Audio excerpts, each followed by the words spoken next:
Hello everyone, कैसे हैं आप लोग। आज 3 डायमेंशनल ज्योमेट्री में हम प्रिज्म डिस्कस करने जा रहे हैं।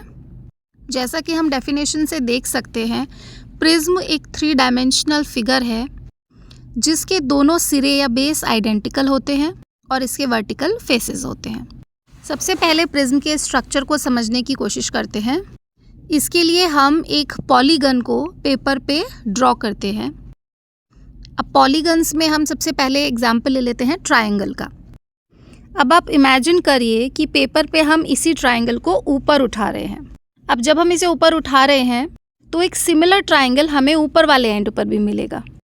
इसका मतलब प्रिज्म के लिए हमें 2 आइडेंटिकल सिरे या एंड्स चाहिए होते हैं। अब वो एंड कैसे होते हैं वो डिपेंड करेगा कि हमने कौन सा पॉलीगन लिया है। क्योंकि हमने ट्रायंगल लिया था एक एंड पे, इसीलिए हमें दूसरे एंड पर भी ट्रायंगल ही मिलेगा। जैसे कि आप देख सकते हो, इसमें हमने ABC ट्रायंगल को ड्रॉ किया था। इसको हमने पेपर पे इमेजिन किया कि हम एक्सटेंड कर रहे हैं और हमारे पास दूसरा ट्रायंगल आ गया GHI। तो ये टोटल बन के जो फिगर तैयार हुआ है इसको हम बोलते हैं प्रिज्म।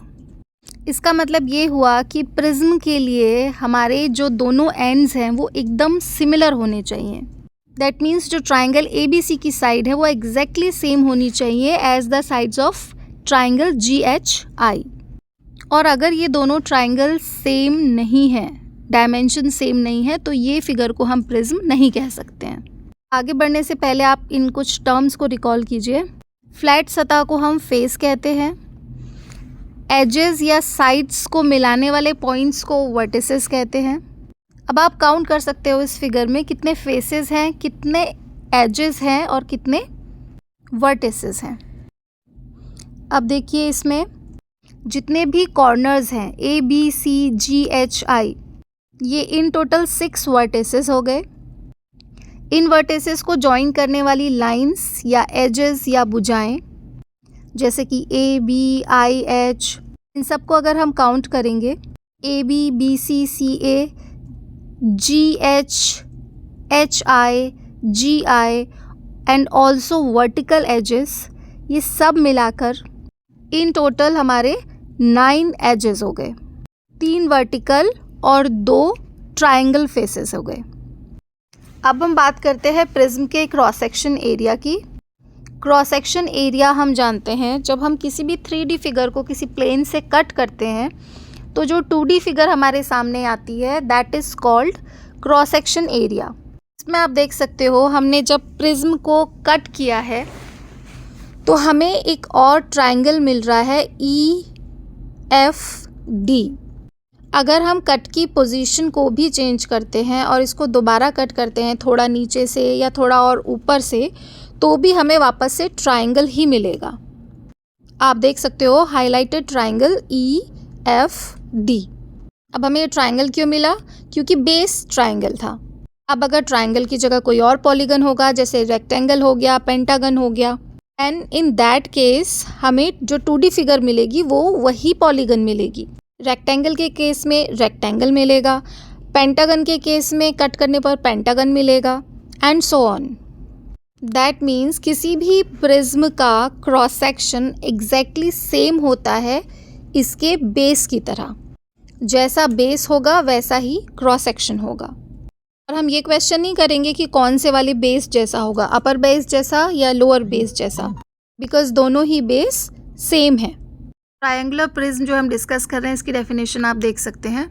अब इसमें एक चीज़ और आप नोट कीजिए कि जब हमने ट्रायंगल लिया है तब वर्टिकल सरफेसेस 3 हैं, बिकॉज हर साइड के अलोंग एक वर्टिकल रेक्टेंगल या पैरेललोग्राम है।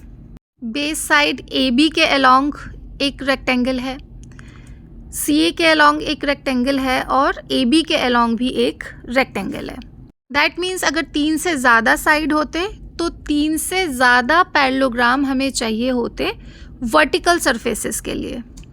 दैट मीन्स जो पॉलीगन हम ले रहे हैं उसमें जितने साइड्स होंगे उतने ही हमारे वर्टिकल सरफेसेस होंगे। अब अगर हमें टोटल सरफेस एरिया निकालना है तब हमें बेस एरिया निकालना होगा और उसको हम 2 से मल्टीप्लाई कर देंगे बिकॉज 2 बेसेस हैं। और इसमें हम ऐड करेंगे पेरीमीटर इनटू हाइट। ऐसा क्यों? क्योंकि जब हम पेरीमीटर निकालेंगे तो पेरीमीटर हो जाएगा AB plus BC plus CA bracket में इनटू हाइट। इसको अगर आप सॉल्व करोगे तो क्या आएगा? AB into H plus BC into H plus CA into H, जो बेसिकली क्या है? तीनों वर्टिकल सरफेसेस का एरिया। तो इस तरह से हमने सारी सरफेसेस के एरियाज को निकाल के उनको सिंपली ऐड किया है बस। दैट मीन्स अगर आपको प्रिज्म का स्ट्रक्चर क्लियर है तो अगर आप फॉर्मूला भूल भी जाते हैं तो भी कोई इश्यू नहीं है, बिकॉज इंडिविजुअली हम इन सभी फिगर्स को पहचानते हैं। अपर लोअर बेसिस ट्राइंगल्स हैं और ये सारी वर्टिकल सरफेसेस हमारे रेक्टेंगल्स हैं, तो हम रेक्टेंगल का एरिया निकालना भी जानते हैं। आपको इंडिविजुअली निकाल कर सिर्फ हमें ऐड करना है। इसके नेट से हम इसको और अच्छे से समझने की कोशिश करते हैं। नेट आई होप आप रिकॉल कर सकते हैं। नेट होता है किसी भी 3D शेप का पैटर्न। किस टाइप का पैटर्न? कि अगर हम उस 3D शेप को ओपन कर दें तो वो कैसा नज़र आएगा, that is called a net. अब इसमें हम क्लियरली देख सकते हैं कि हमें 3 रेक्टेंगल्स दिखाई दे रहे हैं और 2 ट्राइंगल्स दिखाई दे रहे हैं। इसको हम ओपन कर सकते हैं और अगर हम इसको वापस से इस तरह से जॉइन करेंगे तो हमारा प्रिज्म वापस से बन जाएगा।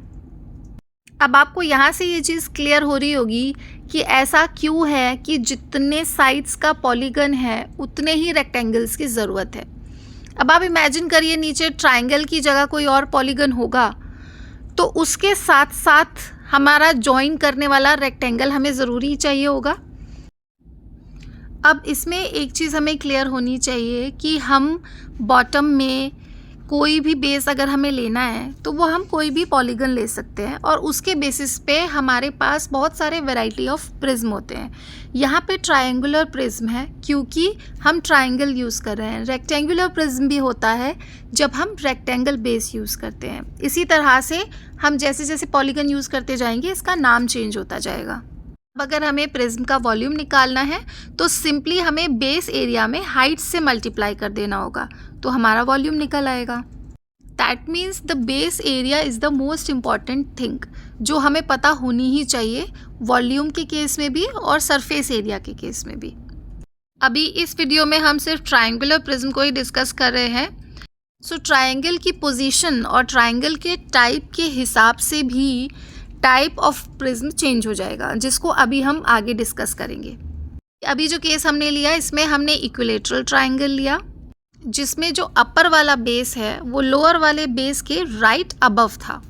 इसीलिए इस केस में ये जो वर्टिकल लाइंस हैं यही प्रिज्म की हाइट भी है, बिकॉज प्रॉपरली अलाइंड एकदम राइट अबव होने की वजह से अपर वर्टिसेस से लोअर वर्टिसेस को जब हम ज्वाइन कर रहे हैं तो ये लाइन लोअर साइड्स के ऊपर परपेंडिकुलर है। ये प्रिज्म का फॉर्मूला जो अभी हमने डिस्कस किया है आप देख सकते हैं, which is simply product of base area and height. कई बार हमें कन्फ्यूजन होता है प्रिज्म और पिरामिड के बीच में, उसके लिए कुछ हम बेसिक प्रॉपर्टीज़ को डिस्कस कर लेते हैं। प्रिज्म में जैसे कि हम देख सकते हैं 2 सिमिलर एंड्स होते हैं जिनको जॉइन कराने के लिए हम वर्टिकल फेसेस जो यूज़ करते हैं वो हमारे पैरेललोग्राम्स होते हैं। बट प्रिज्म में आप देख सकते हैं एक तो हमारे 2 एंड्स नहीं होते हैं, है ना, 2 फेसेस नहीं होते हैं। एक फेस होता है या जिसको हम बेस बोल देते हैं और उसको जॉइन कराते हैं हम एक पर्टिकुलर पॉइंट से जिसको हम प्रिज्म का एपेक्स बोलते हैं। यहाँ पर जो एपेक्स है वो E है और जो बेस है वो सिर्फ एक ही है विच इज़ ABC। ये पिरामिड भी ट्रायंगुलर पिरामिड है क्योंकि इसमें हमने बेस ट्रायंगल यूज़ किया है।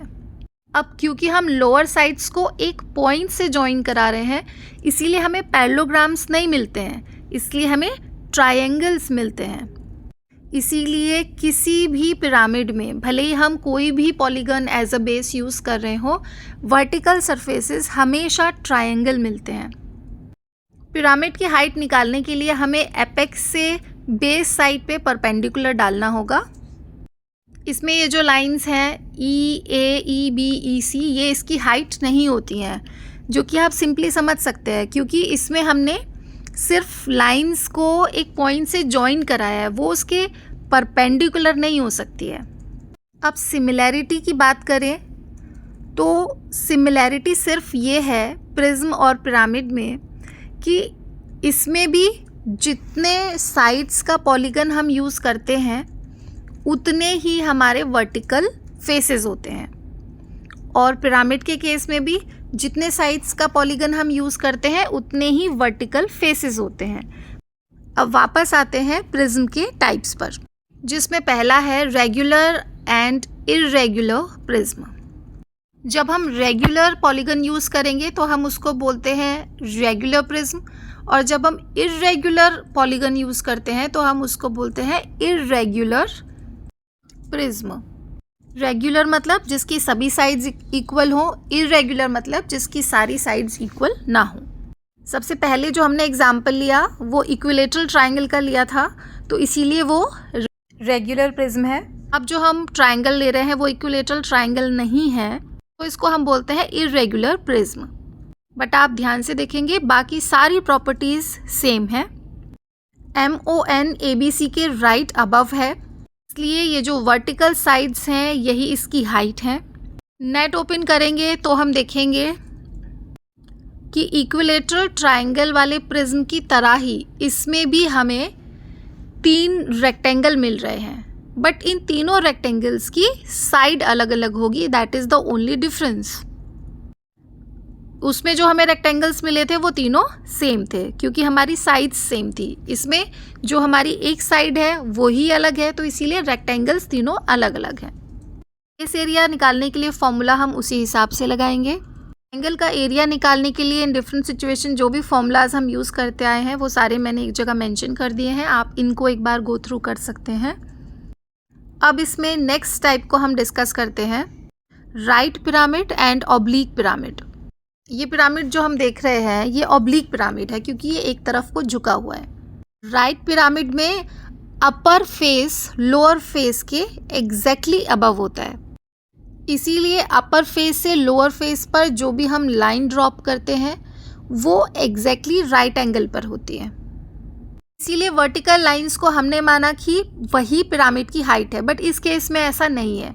आप सिंपली देख सकते हैं ये जो वर्टिकल लाइंस है FADB, ये हाइट ऑफ पिरामिड नहीं है क्योंकि अपर फेस इसके एग्जैक्टली अबव नहीं है, तो जब हम लाइंस को जॉइन कराएंगे वो ऑब्लिक रहेंगी, राइट एंगल पे नहीं रहेंगी, इसीलिए इसको ऑब्लिक पिरामिड कहते हैं। मगर अपर फेस लोअर सरफेस के एकदम पैरेलल रहेगा, ठीक है, राइट अबव नहीं लेकिन पैरेलल रहेगा। इसीलिए इसमें जो साइड वर्टिकल फेसेस हैं वो रेक्टेंगल्स नहीं होंगे, बिकॉज रेक्टेंगल के केस में हमें चारों एंगल राइट एंगल चाहिए होते हैं। इस केस में ऐसा नहीं होगा, इसीलिए ये पैरेललोग्राम बनेंगे। आपको फिगर से सामने देखने में भी समझ में आ रहा होगा, इसमें जितने भी वर्टिकल फेसेस हैं वो सारे पैरेललोग्राम्स हैं, ठीक है। अब देखिए सिर्फ ट्रायंगल बेस को ही अगर हम कंसीडर करते हैं तो भी हमारे इतने सारे टाइप्स ऑफ पिरामिड्स हो जाते हैं। इसीलिए दिस इज़ वेरी इंपॉर्टेंट कि हम ये अंडरस्टैंड करें कि इसका बेसिक स्ट्रक्चर क्या है। अगर हमें स्ट्रक्चर क्लियर होगा तो हमें सारे फॉर्मूले लर्न करने की ज़रूरत नहीं है। बेसिक फॉर्मूला को कंसीडर करके भी हम इजीली इसका सरफेस एरिया और वॉल्यूम निकाल सकते हैं, बिकॉज कितने भी टाइप्स ऑफ पिरामिड हो वो जो बेसिक प्रॉपर्टीज़ है उससे वेरी नहीं करते हैं। जैसे कि इस केस में भी आपको ये देखने में ऑब्लिक है इसलिए थोड़ा अलग लग रहा होगा, बट स्टिल ये बेसिक प्रॉपर्टीज़ को फुलफ़िल करेगा। जैसे कि दोनों ही ट्रायंगल्स भले ही एक दूसरे के राइट अबव नहीं हो बट एग्जैक्टली सिमिलर इस केस में भी होंगे, और इसमें भी क्रॉस सेक्शन हमारा बिल्कुल सेम आएगा जैसा कि हमारा हर केस में आता है, बट उसके लिए अपर सरफेस को लोअर सरफेस के पैरेलल होना पड़ेगा, और इसीलिए साइड फेसेस हमें पैरेललोग्राम्स मिलते हैं। अब एक चीज़ जो कॉम्पिटिटिव एग्जाम्स में भी बहुत पूछी जाती है, क्योंकि ये बेसिक प्रॉपर्टीज़ देखकर हमें ये लगता है कि अगर हम 2 पैरेलल बेसिस ले लें विच आर सिमिलर और उनको जॉइन कर दें अपर और लोअर सरफेस को तो हमेशा हमें प्रिज्म मिलता है, बट ऐसा नहीं है। क्योंकि एक की टर्म हमें ध्यान रखनी होगी कि हम हर बार ये बोलते हैं कि जो अपर लोअर बेसिस या एंड्स हैं वो पॉलीगन होने चाहिए। अब अगर मैं आपसे क्वेश्चन पूछूं कि ये जो 3D शेप आप देख रहे हैं क्या ये एक पिरामिड है? अगर आपका आंसर यस है तो आप गलत हैं। 2 पैरेलल एंड्स होने के बाद भी ये पिरामिड नहीं है क्योंकि हमने कर्व्ड सरफेसेस यूज़ किए हैं। पिरामिड के केस में हम सिर्फ पॉलीगन्स यूज़ कर सकते हैं। आई होप ये वीडियो आपके लिए यूज़फुल रहा हो। Thank you so much for watching. Bye bye.